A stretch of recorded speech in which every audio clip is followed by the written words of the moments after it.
Who do you guys think would win? Yoruichi Shihoen versus Might Guy. We all know that Yoruichi Shihoen and Might Guy both have excellent hand-to-hand combat capabilities, as well as they both have tremendous speed. We also see that Yoruichi, her nickname is the Queen of the Flash Step, which obviously shows that she has tremendous speed. She's faster than Byakuya. I think Ichigo may be faster than her in Bankai, but we all know that she's one of the fastest Bleach characters out there. And the same thing with Guy. He's one of the fastest Naruto characters out there. He's faster than Rock Lee, and we know how fast Rock Lee is.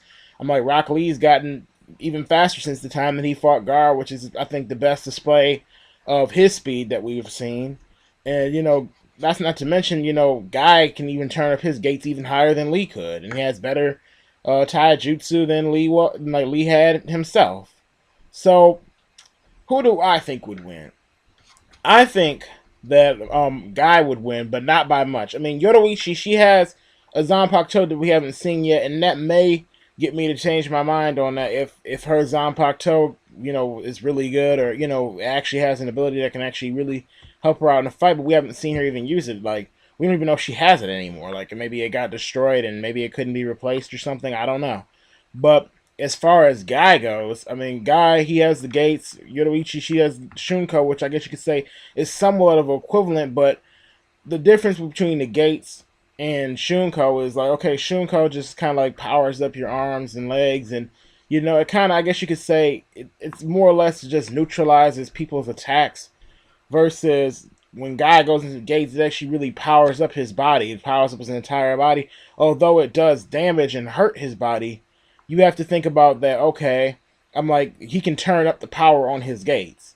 Think about that. He goes into the sixth gate, and he is able to actually use, I think, a move called Asa Kujaku, or Morning Peacock, where his fists catch fire from him punching so fast and, so hard and, so rapidly.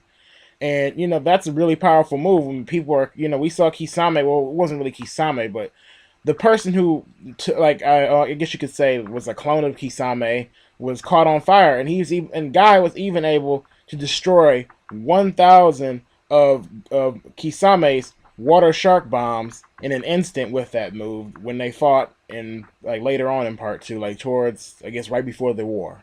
I guess right when Kisame, right before he died, last fight that they ever had. And of course, Yoruichi has shown, some great capabilities herself with rapid punches, and she's been able to shake buildings. But then we also see Guy also has I think the move is called Afternoon Tiger, which is also an extraordinarily powerful move. We've seen that he's even shook an island. Even though he wasn't on the island, he shook an island while he was in the water, attacking Kisame with that move. And to me, that was very impressive. I mean, imagine if that move would have been on the island. I mean, that move was like, the explosion was almost like the size of that island. If you ever, at least in the panel, it looked that way. It looked like it was like about the size of an island. Like, I know some people try to say, "Oh no, it's just the size of a small building." I'm like, You can look at that and tell it's not the size of a small building. It was shaking the whole island.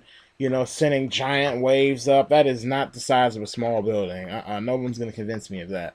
But I mean, honestly, I don't think Guy would win by much, but because I think Yoruichi is if Guy was just in let's say the fifth gate, I think Yoruichi would still be faster than him.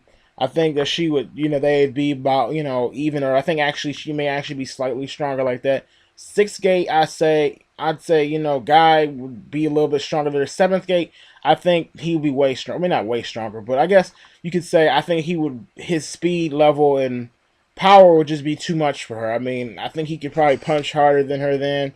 Because when he fought Kisame in the seventh gate, we didn't even really, see him do a lot in that form. All we saw him do Afternoon Tiger, but we know in every time that you use the next level of the gates, then your speed and power increases. I'm not going to throw the 8th gate in there because we know it equals death, but we haven't seen all the capabilities. We says that you reach power above the Kages, which I believe is true, but since we haven't seen Guy use it himself, we can't actually say he knows how to use it. Same thing with Yoruichi. I can't just throw her Zanpakuto into her Bankai if she has never even really shown it. She has never even drew a blade before, so I can't just say, oh, I think Yoruichi could just, use her Bankai, beat Guy, don't even know what the abilities are. So, if you guys feel different, that you feel like Yoruichi would win, tell me why, try to convince me, why you think Yoruichi could actually beat Guy. I mean, I think it would be close. I don't think Guy would just walk out unscathed, but I think it would, if Guy entered the seventh gate, that he would win for sure. But that's just my opinion. So please tell me your thoughts. Please rate, comment, and subscribe on my video. Well, don't subscribe. I don't know why I said subscribe on my video. Subscribe on my channel. And thank you for watching.